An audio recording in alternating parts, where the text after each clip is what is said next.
ॐ सहना भवतु सहनौ भुनक्तु सह वीर्यं करवावहै तेजस्विनावधीतमस्तु मा विद्विषावहै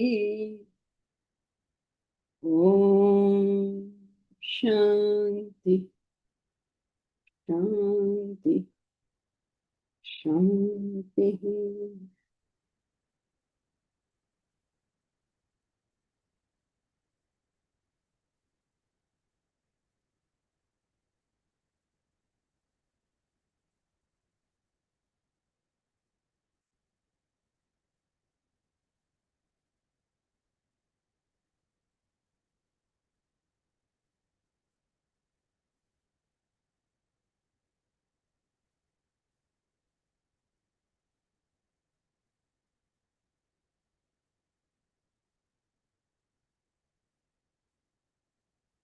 So, welcome to the theory of perception. This is a chapter that is going to challenge you. Whatever you have learned, whatever you have understood, whatever you know, be willing to question it because you're going to go pretty much crazy. There is a lot of technical stuff you have to understand, obviously, because you're now starting very technical portions of Vedanta. But more important than that, you have to be able to be willing to question some of your most basic assumptions of life. And from here, we are starting to enter the highest portals of Vedantic knowledge. You had enough trouble with Prarabdha and Purushartha. And from now on, it is all going to be generally in the same vein of trouble. So be prepared and be mentally extremely alert because, as you know, you have been from the beginning of Vedanta been very careful about definitions, and we've been careful about these things. And now you're going to start actually testing how careful you have really been. So, y'all are ready to jump into the 18th chapter of Vedanta Treatise, the theory of perception. Who will read the first paragraph?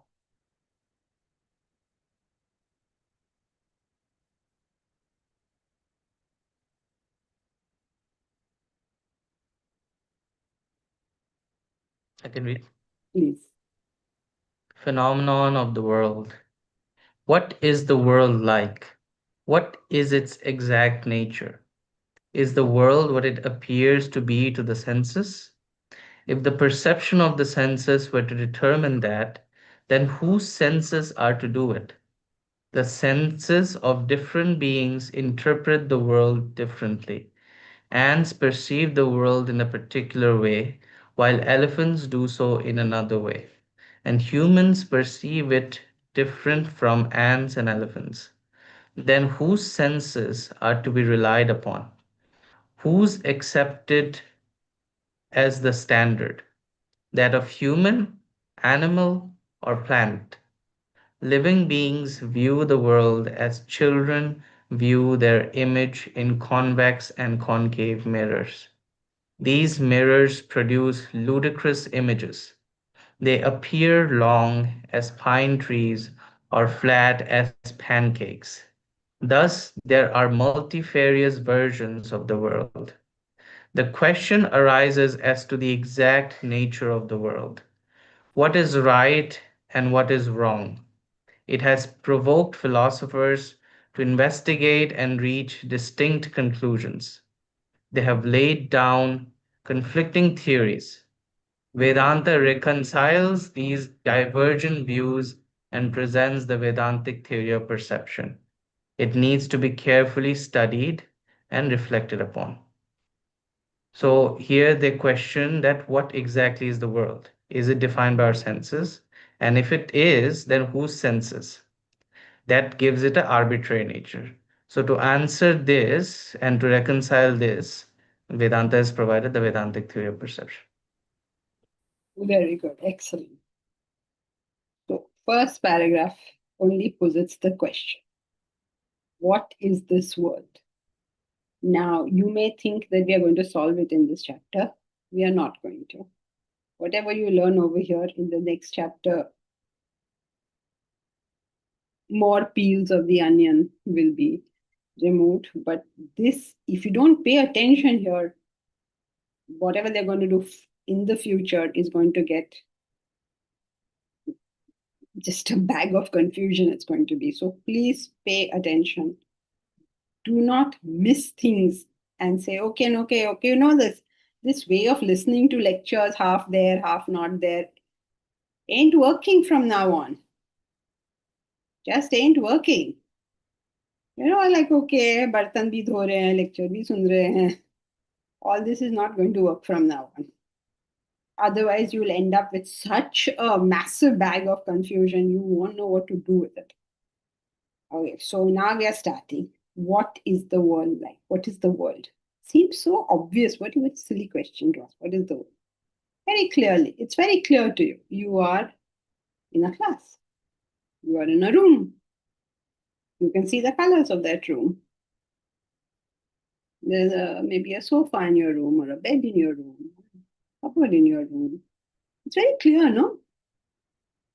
Now, how do you know that this is there? How do you know that this is the color of the wall? How do you know this is the color of your cupboard? How do you know that you are in a class? How do you know any of these things? You know them through the method of Perception. pratyaksha. Pratyaksha. You can see it, you can hear it, you can feel it, you can touch it, you can smell it. That is how you know something. How do you know something is a gulab jamun? You can taste it, you can see it, you can feel it, and thereby you say this is a gulab jamun. Correct? So everything that you know, you are getting this information from your senses.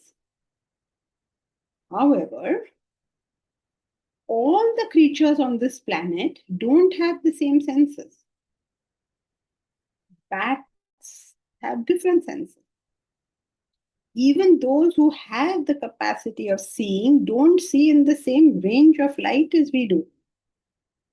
For instance, for a dog, everything is just gray and white, and like just shades of gray. So when you say a rose is red, is it red or is it gray? You say, of course it's red. What nonsense. But why are you saying that? Because you are assuming that the human senses are the only way of determining whether something is so or not. Now, there's a problem in this. Because how can you be so arbitrary about it? Well, human, whatever I see, it is that. If I happen to be colorblind, then I will insist it is not like that. So neither my senses nor the senses of humans in general can really tell you what this world is. And since you cannot know it with your senses, comes the next stage of understanding of anything, which is known as Anumana. Anumana. Very good. So since with our senses we cannot know it, we have to use Anumana. We have to use inference. We have to figure it out. We have to think this thing through. Now, when you start thinking about it, obviously many philosophers came up with many theories on this. There were realists, there were idealists, many. You'll study all of them, or all of them, but you'll study some part of them. They came up with many theories. Why did they all come up with theories? Because first step was to understand that your senses cannot tell you what is going on. Because if you say it's your senses, then the question is whose senses? Imagine an ant in your room. What does that ant see? Beyond a few centimeters, it just probably sees a cloud of dust. Imagine what an elephant sees in your room. So who senses? So senses is out. Okay, we cannot use that. So therefore, we're going to use Anumana. Anumana means theories. Everybody's going to have their own theory. So now we will have to examine some theories. I recommend for everybody who is in the class to put on their videos so that you will concentrate. Not happening without your concentration. Okay, first paragraph is somewhat clear, I suppose. Okay, so now who will read the next paragraph? I'll read, Janvi. Please. One set of thinkers laid down the theory of idealism. According to the idealist, the world is not what it appears to your sense perception. The world as it appears to is false, illusory, unreal. Idealism again has different branches spread, spearheaded by eminent philosophers like Berkeley, Plato, Hegel, and others. Another set of thinkers laid down the theory of realism. According to the realist, the world is real, the world is as it appears to you. Things and beings are just as they seem to you, real in themselves. Bain and Mill are among the philosophers who support realism. Here we are talking about two kinds of theories, that is idealism and realism. In the idealists believe that the world is not what it appears to be, it is illusory. Whereas the realists believe that uh, the world is real and it is as it appears to you, it is real in itself. Okay. So broadly speaking, I hope it is clear. These two divisions are clear. So when you start thinking about what is the world, one set of thinkers say that is all false. Whatever you're seeing is chimera. Nothing is there. It's all rubbish. One set of thinkers say, no, that's not correct. Of course it is there.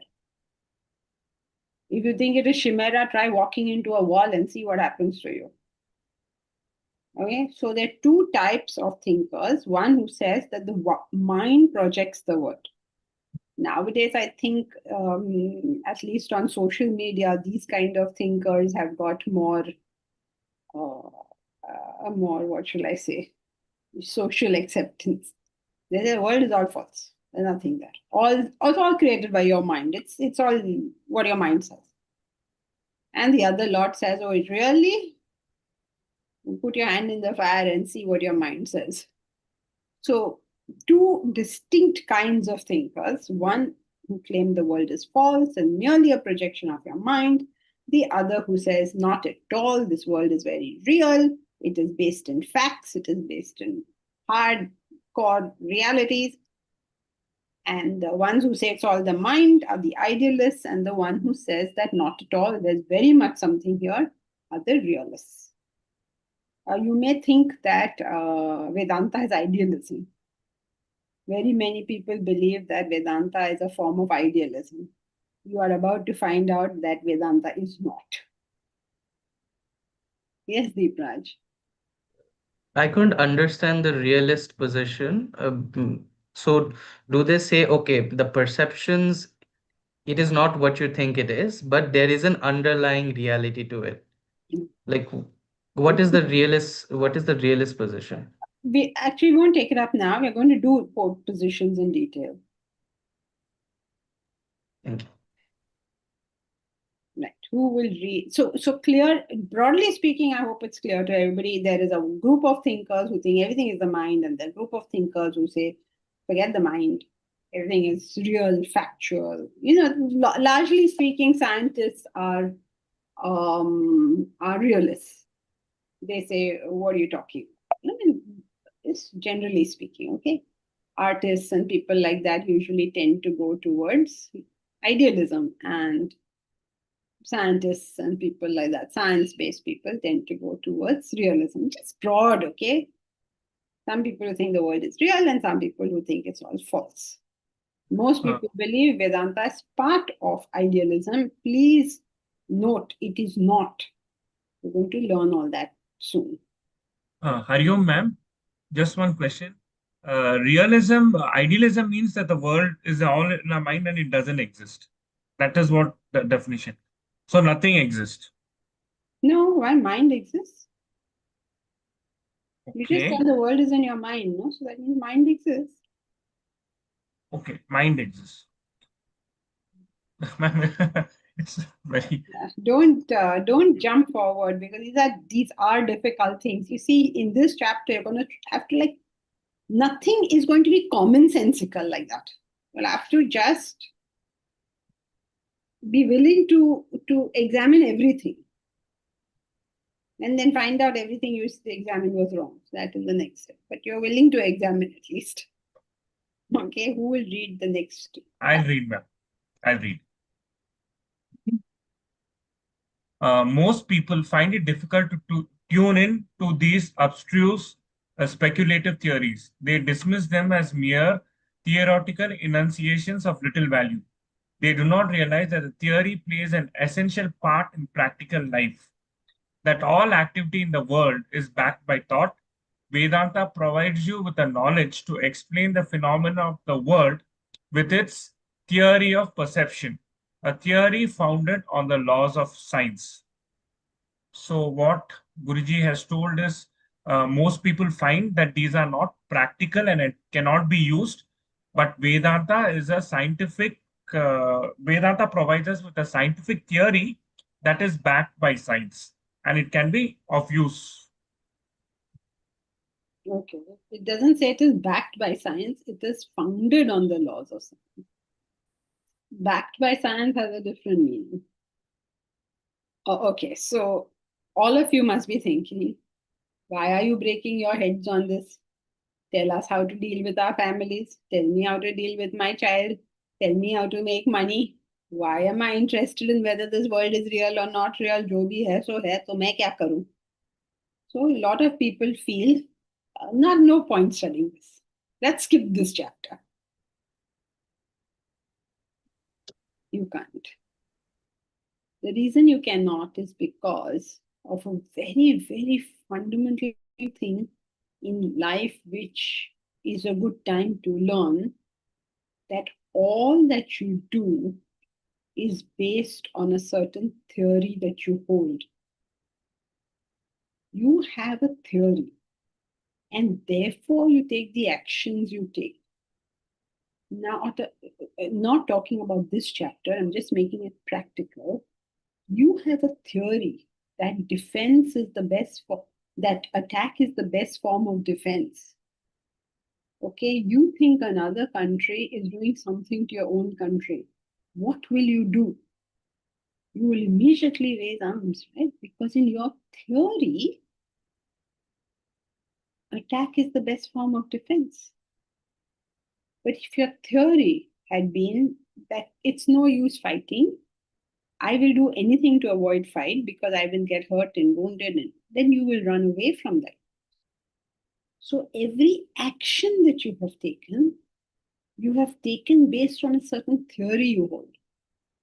Some people hold the theory that if you take it lying down, people will just walk all over you. Since they have that theory in their mind, when they're in a restaurant and the restaurant waiter doesn't treat them according to what they think is well, they will get into a quarrel over there. Because the theory in their mind is, if I take it lying down, then people will just treat me badly. So examining the base theories we hold is a very important part of our existence. We don't even know how these theories that we hold is determining what we do. If I hold the theory that people will respect me if I keep quiet, then that's what I'll do. If I hold the theory that people will respect me only if I'm very strict and stern with them, then that's what I'll do. So the theories that I hold sometimes unfortunately are almost unconscious. I don't even know I have this theory. And yet it is this theory that is making my life work. Could be a theory such as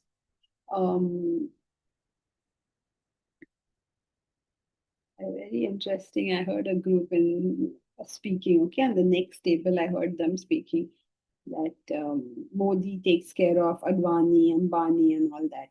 And that man who was saying it said, Gujju, Gujju koi dekhta hai. The Gujaratis take care of the Gujaratis, not anyone. When I was hearing that statement, I thought, how sad for this man, because now whenever he meets failure in life, he has a ready excuse. वो गुजराती था, वो तो गुजराती को ही देखेगा. Ready excuse. So it's a very interesting thing how our whole life can go down the drain. Some people have this theory that dark people are not treated well. So whatever happens in their life, they will attribute it to being dark. Or whatever, Dalits are not treated well, women are not treated well, whatever theory they have in their heads. And they will see that all the time. So this is at the relative level. At a higher level, at a more fundamental level, we have a theory about this world, that it exists, that it doesn't exist. Imagine what a deeply held theory that is. You don't even know that it exists, but it's there. Now we're going to examine it. We're not examining the more superficial ones. We are examining the deepest one you hold, that there is a world here. According to you, you are in the world. There is a world. Now we are examining that theory. Okay? So don't blame me. You came to a philosophy class. मैं क्या करूं? Yes, Deepraj. Yeah, about the earlier point, the superficial theory level, there was actually a study that was done where they put like a scar on them. Okay, so they put some makeup on them and they told them कि you will go to an interview with this scar and we're gonna test the interviewer's response and all that, right?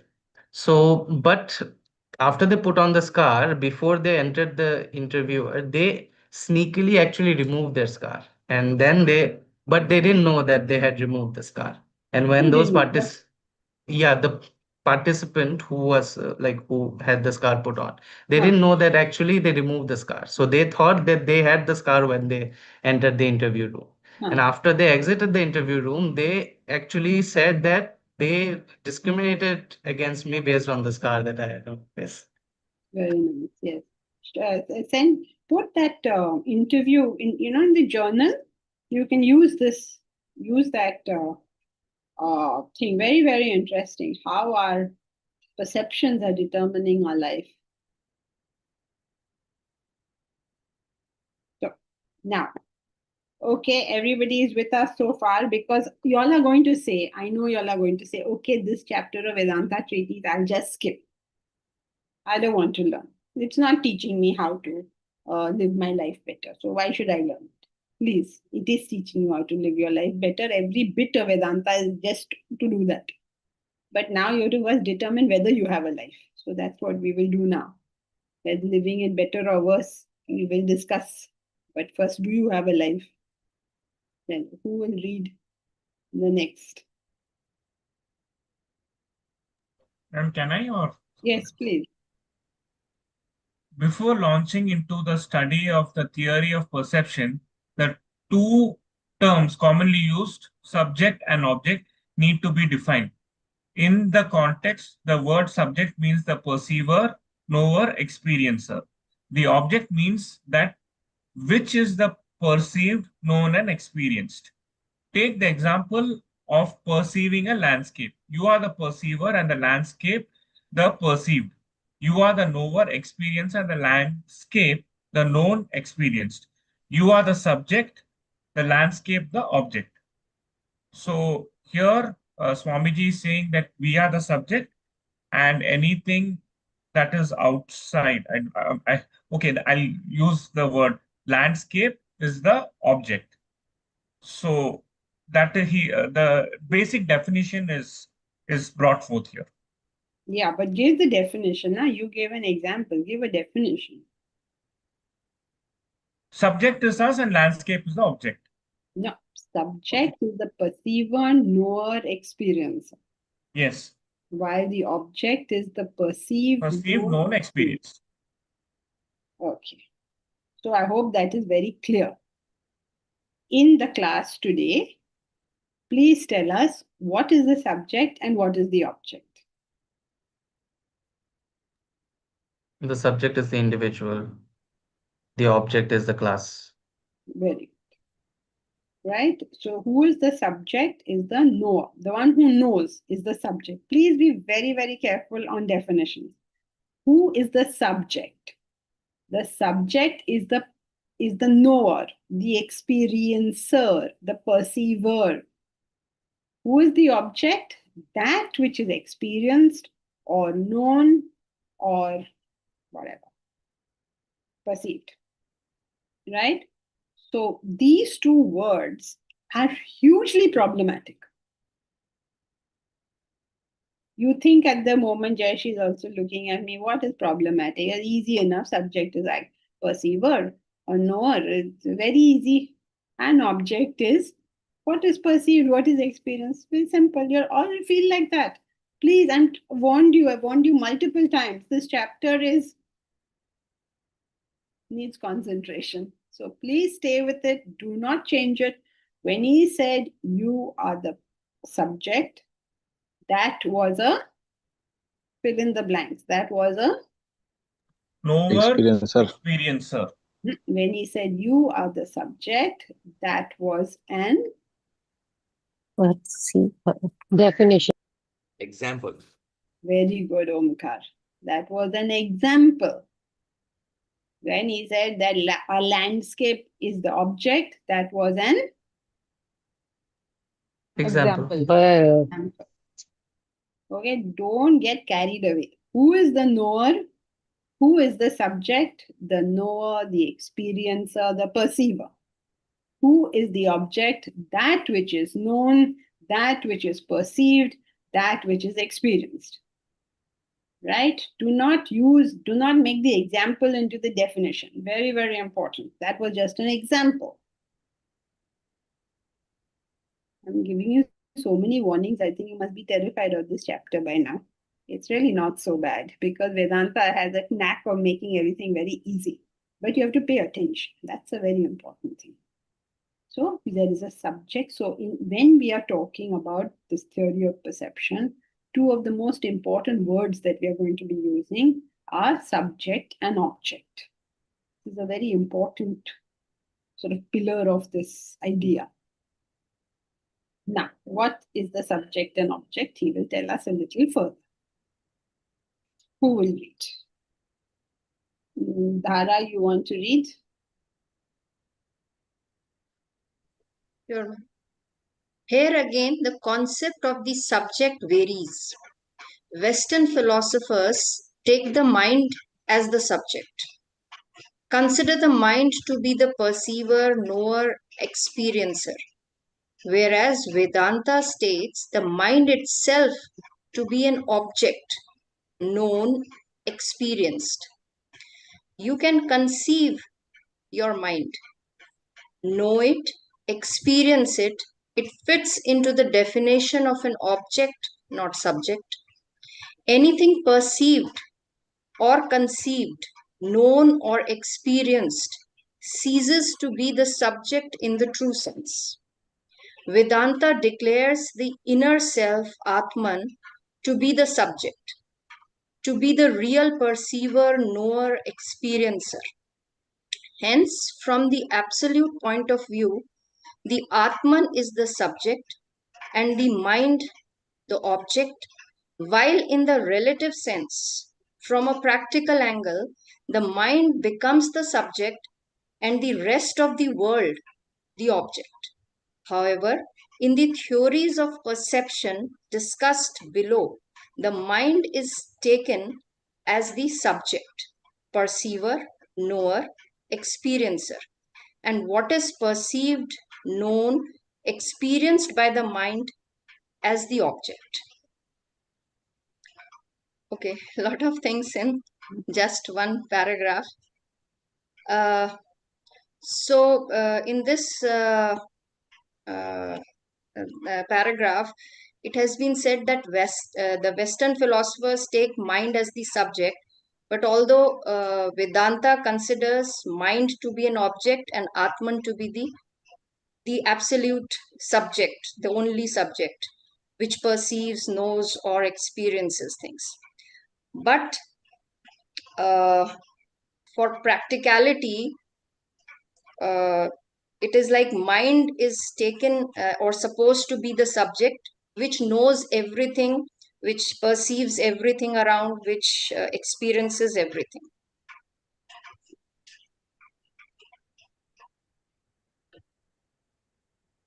Yeah.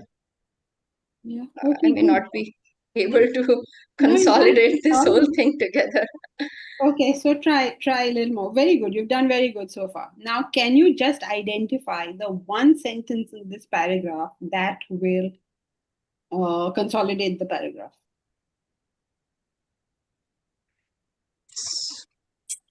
The Atman is the subject and everything is object. While in the relative sense, from a practical angle, the mind becomes the subject. Although Atman, as per Vedanta, Atman or the inner self is the subject always, but from practical angle, the mind becomes the subject and the rest of the world as the object. Can you identify a sentence from the paragraph that has the summary of the paragraph? The concept of subject varies. Very good, Kinnari. Right. The concept of the subject varies, right. Right. So now this is so that's why please remember the definitions, and that these definitions have to be applied in the context that you are talking. You can't shift context, because in a certain context it means X, and in a certain context it's going to mean Y. Right? So subject in the entire Western philosophy means the Mind. Mind. Very good. So now we are going to do idealism, realism, which are Western theories of perception. Right? So they are all going to use mind as the subject. When we come to the Vedantic theory of perception, we are going to change this, because then the subject itself is going to change. But the definition will hold valid across all of them.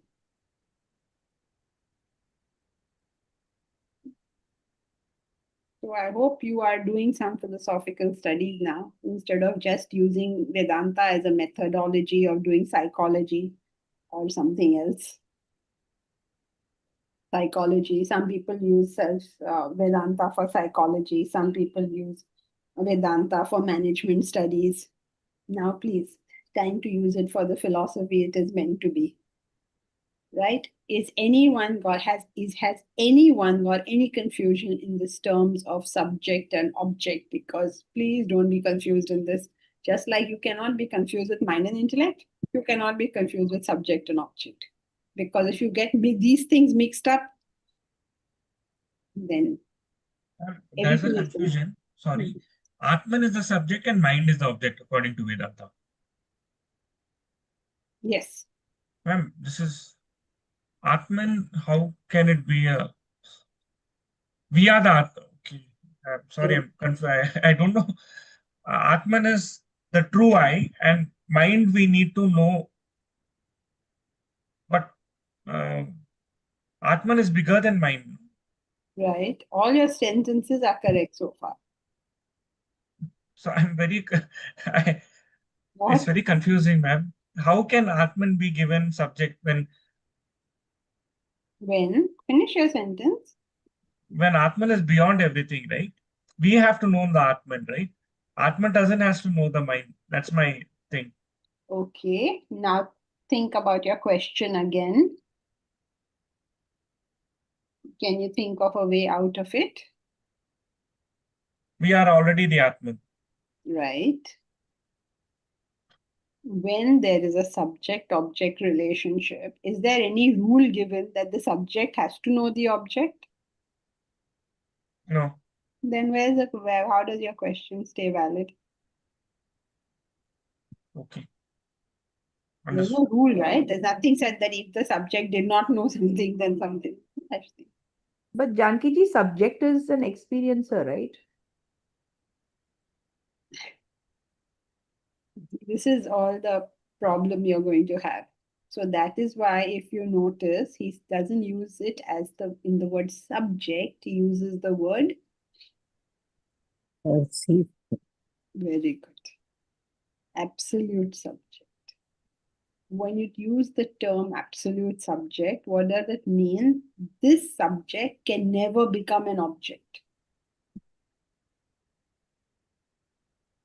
Okay, so you have your senses. Okay, you have eyes. Eyes see a landscape. The landscape is the object, and your eyes are the subject. Your mind knows your eyes. So the eyes are the object, and your mind is the subject. Your intellect knows the mind. So the mind is the object, the intellect is the subject. So in everything in the world, it varies. Absolute means it cannot vary. So absolute subject means that which can never become an object.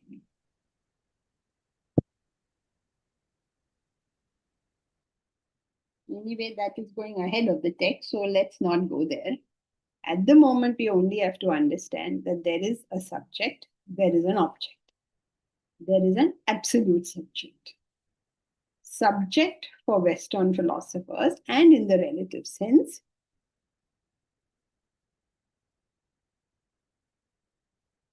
so we are going to take as mind.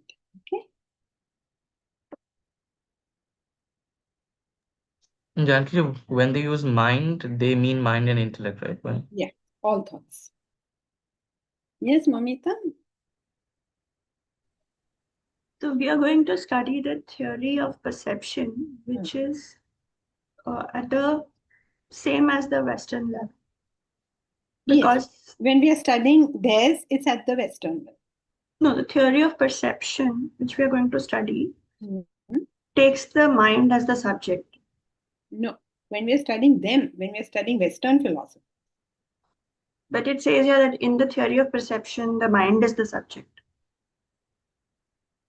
In the theories of perception discussed below.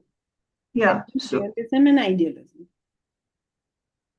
So we're going to see the mind as the subject. Yes. For when we're studying Western. What is confusing you? When you're studying Indian Vedanta, obviously then the subject is going to be absolute subject, no? Yes, but right now we're going to study the theories of perception, which is about the mind as the subject. Yes, when we're doing Western, not when we're doing Vedanta. So theory of perception is the Western model. No. Theory of perception, we're going to study Vedantic theory of perception, no? So in that, in the Vedantic theory of perception, we take the mind as the subject. Then we use absolute subject. But Janki, in that sentence, that's what it says, that in the theories of perception that we are going to study, we take the mind as the subject. Discussed below, you're missing that. That means idealism and realism. Yeah, so but it is referring to the theories of perception, which we are going to discuss. Yes, these two.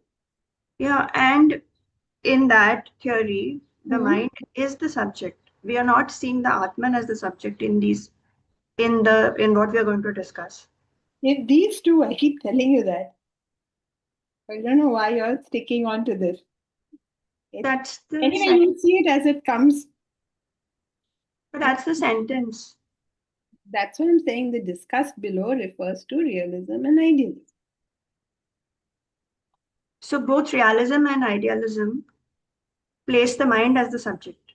Correct. Okay. And if we see the mind as the subject, in the relative sense, then it becomes very important to study the mind itself, because that is our only means of perception. No, we are not at the moment no, I mean, studying the mind is a very vast field. So, what aspect? We are not here talking about its emotions and things like that, or its likes and dislikes, or its whims and fancies. We are not talking about that aspect. So, when you're saying study of the mind is important, okay, yes, but in study of theory of perception, that means you're studying why is this world created for you. We are not going to discuss emotions. Okay. Okay. Thank you. Yes, Omkar?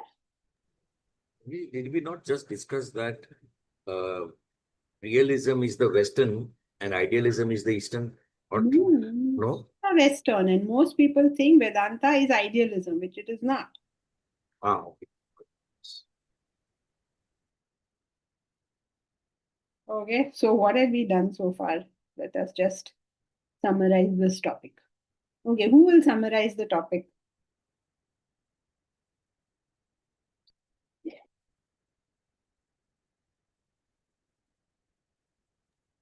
We cannot rely on sense perceptions to know the world, because different species or different beings have different perception.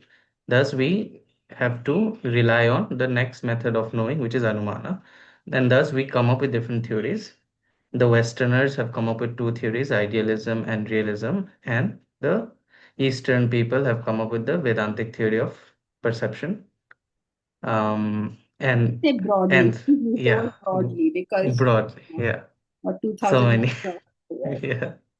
Broadly speaking, in the Eastern we have the theory of Vedantic theory of perception. Yeah. Avoid Then the we, Eastern also, because you can have various in Eastern also. We are doing Vedanta. yeah, we're doing Vedanta. Yeah. Then we move on to discuss the definitions of subject and object. The subject is the perceiver, and the object is the perceived. Then we move on to say that the way the subject is used varies. So in the Eastern, we take the Atman as the absolute subject, and in the Western, they take the mind as the subject. Okay, please use the word Vedanta. Yeah. Thank you. Very good. Covered most of it. One point was missed. Can anybody tell us what is the one point that Deepraj in his very good summary has missed?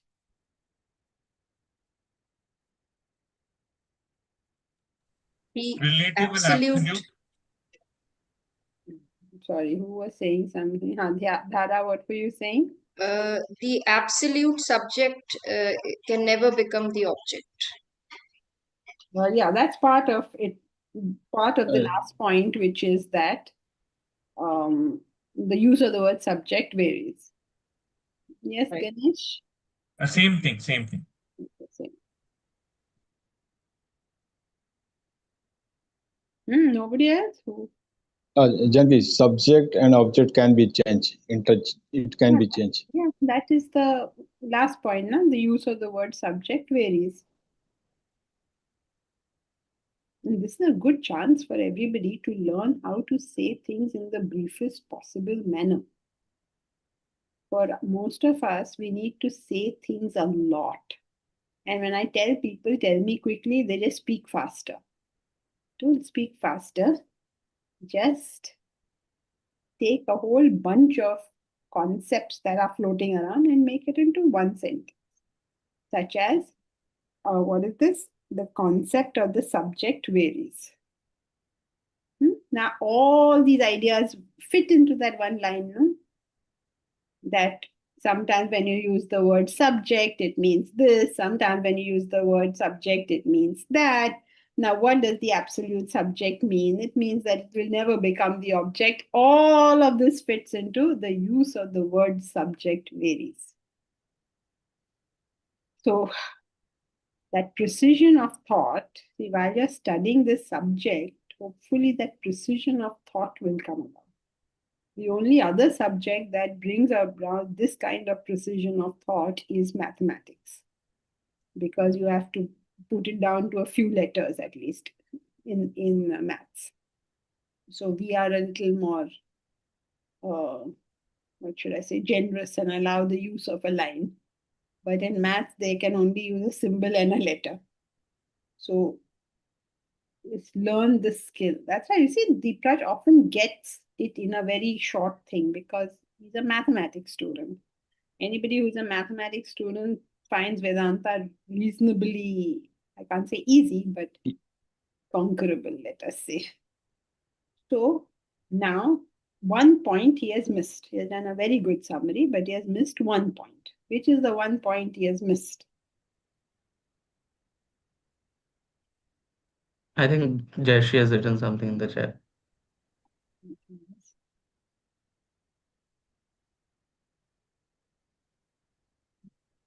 Very good, Jash. People do not realize that theory plays an important role.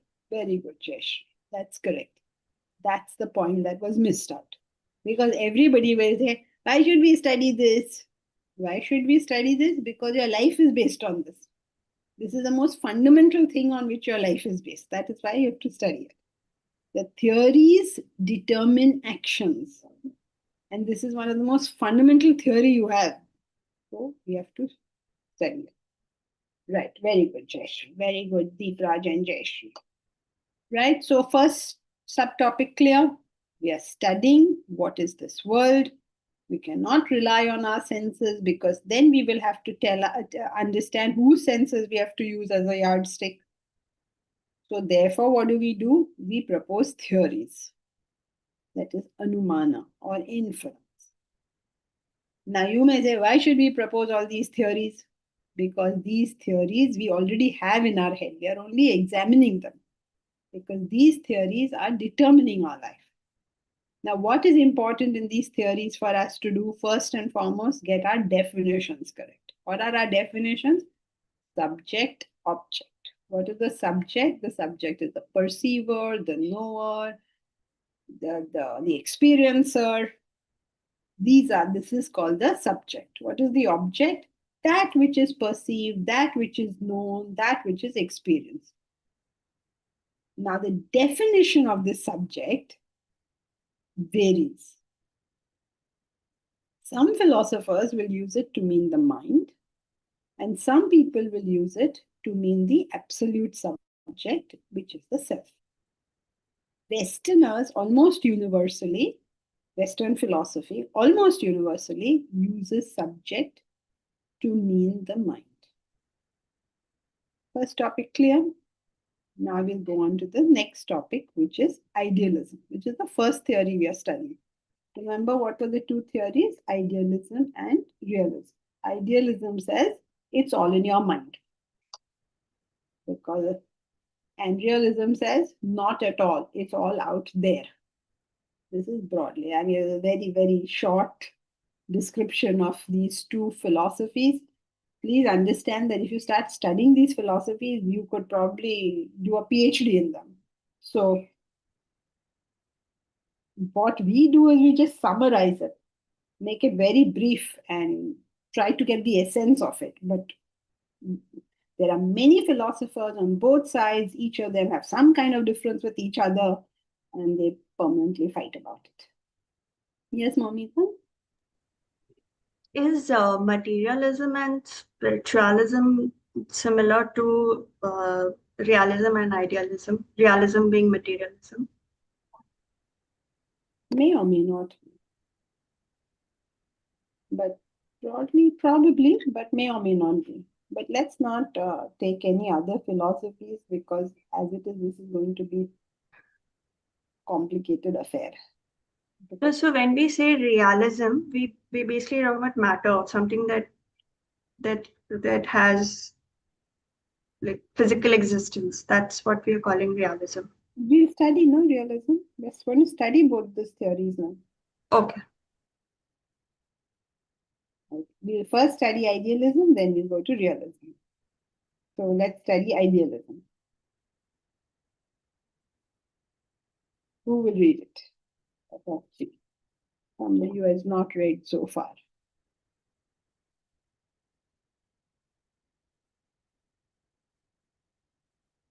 Aparna, you want to read? Sure, Janki. Idealism. Idealism is a theory which makes the subject responsible for the phenomenon of the world. The idealists say that this world is not what it appears to be. The world perceived is produced by the subject's activity. The mind projects the entire phenomenon. Thoughts create it all. The thoughts are the reality according to the idealist. The world a mere illusory projection with no reality of its own. The idealists have advanced the arguments in support of this theory. Two of their main contentions are. So this is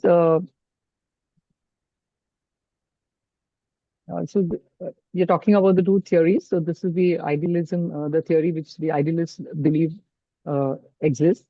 That the world, as we had said, that it's all in the mind. What the idealists believe is that it's all in the world and it's not what it appears to be. It's all in the world?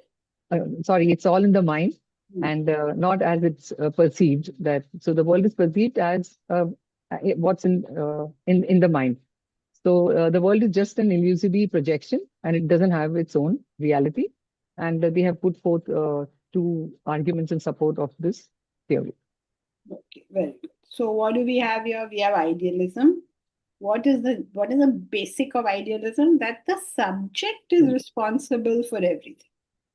This is what the idealists say. The world is not. The world is a chimera. There's nothing there. All your thoughts are determining it. This is the stance that an idealist takes. Now, how does he support this stance? He gives two reasons. So, who will read reason one? Momita, you want to read the first reason?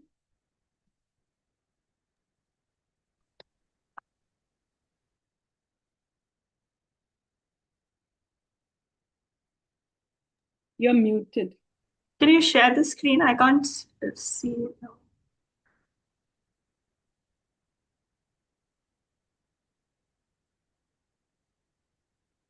The first reason, you perceive the world, claim that the world is real, that it exists on its own. You do not seem to realize that the same world disappears no sooner you fall off to sleep. In deep sleep, you do not perceive the world. Even in the waking state, when your mind is totally absorbed in some activity like being engrossed in a novel, you do not see someone standing in front of you or hear him calling you or even feel his pat on your back. The idealists thus maintain that you do not perceive the world when the mind is absent, when the subject does not participate. Your mind alone, your thoughts alone perceive the world.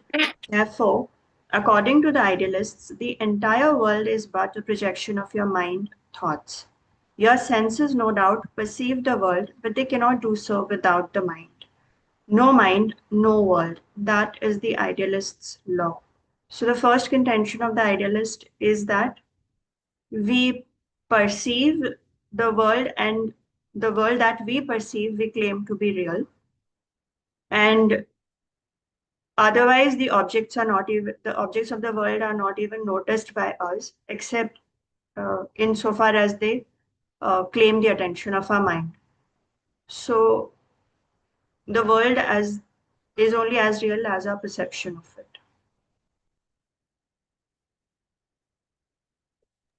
Yes. And when the mind is no longer there, there is no world. For example, Deep sleep. Pat on the back. When your mind is engrossed, you will not feel the pat on the back. Okay, but when the mind is not there, there is no world at all. That example was? Dream and deep sleep. Deep sleep, just deep sleep. Deep sleep, yes. Sorry. So they say it is the activity of the subject, that is the mind, that creates the world. If you close down the activity of the subject, there's no world, like deep sleep. Even if the mind is distracted from something, you still don't have a world. Like somebody calling you or patting you, you don't know it. So the activity of the subject is the creation of the world. No subject, no world. This is their first contention. Yes, Omkar? Ankit, I just realized how practically applicable this chapter is from this one sentence, which is, I think, experience of a lot of husbands, that the wives complain that, you don't pay attention at all to what we are saying. And a lot of times when they say something and you say, I did not hear that. And they get very upset that you're always, into something else. So this sentence probably at least helps my case, which is that when the mind is absent, uh, no, sorry, this one, even in the waking state, when your mind is totally absorbed in some activity like being engrossed in a novel, you do not see someone standing in front of you or hearing him calling you or even feeling his pat on the back, which often happens with me. And Sheetal is quite upset about that, that you're not paying attention to what I'm saying. But if I'm engrossed in something, this happens with me. Yes. But what her point is Yeah, why that. I'm not engrossed in her and not listen to the cell phone ring. That is her point. I am not supporting her. I'm only telling you her point. Okay. So yes, you're right. It is. This is a common phenomenon, and that is why they say the mind is the creator of the phenomenon. If you enter a room and you're not interested in art, you won't see a Hussein painting there. That's simple.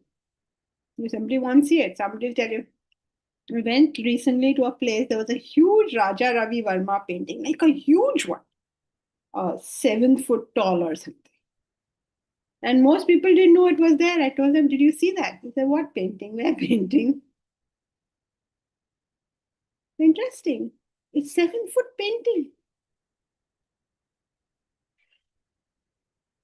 But sometimes one doubts that something is going wrong because of age or something, but probably it's not as bad as it seems. I mean, your mind is just engrossed in one particular activity at that point in time to the exclusion of everything else, probably. Yes, age is usually not a good reason to explain anything.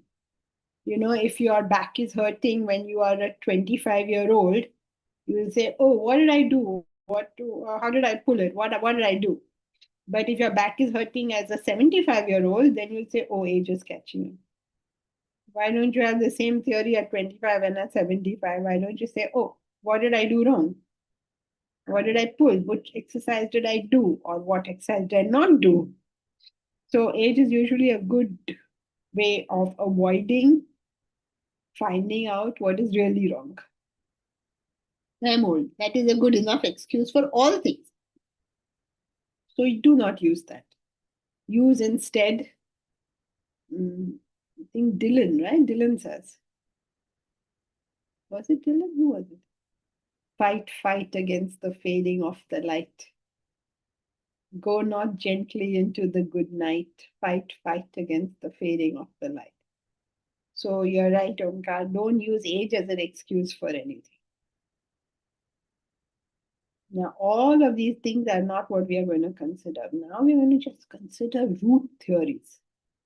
The base of it all. Hariom, ma'am, just one counter this thing. See, I understand mind absent, no word, but the world still happens, right? That Ravi Verma painting you spoke about, people didn't see it because their mind was not there, but the painting existed, right? So this is a counter. For whom? People Painting. entered that hall and left that hall and never saw that Ravi Verma painting. Did it exist for them? That's the question we are solving.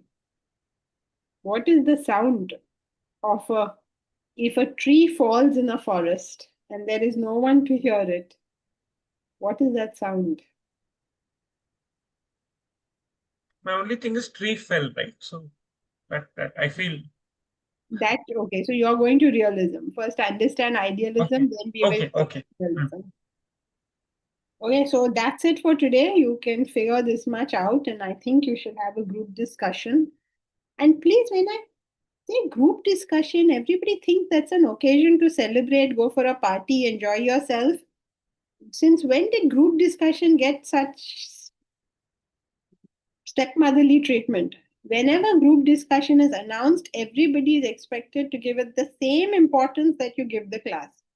Now, you may not give the class too much importance, but whatever importance you give it, please give group discussion the same thing. Because as important as it is to hear, that important it is to discuss. Remember that education happens in 4 padas. I didn't make this up, it is a shloka in Sanskrit. First pada is what your teacher teaches you. Second pada is what your peer group. First is what your teacher teaches. So it is not just what you learn in class is not what you get. First is what your teacher teaches you. Who is what your peer group. What you get from your peer group. You know, nowadays when they go to management colleges and all, they want to know who are the other students. They want to know who's the professor. They want to know what is the profile of the students. And the third pada is what you learn from your own thinking and reflection. And the fourth pada of it is Daivam. That you don't know what is the fourth pada. Daivam, they say, when means factor X, whatever that factor X. Whatever circumstances, whatever life throws at you, whatever factor X.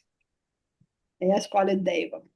So how can you people just avoid all your peer group? You can't. It's very important in this journey.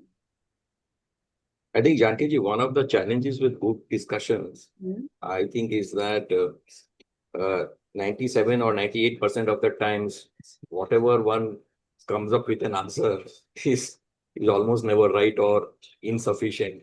So it's kind of demotivating also. Okay, but don't go by your likes and dislikes. Get demotivated. Ab main kya karu if you didn't get it right? Learn to get it right. So you can't. I mean, it is what it is. Pull your socks up and get it right the next time. Okay, so this is not a excuse. Look at Deep Raj. He goes most of the answers in class, and he's the only one who's very regular with group discussion. Is it or is it not so? Please learn. So it's not a time to just take off for whenever group discussion is announced.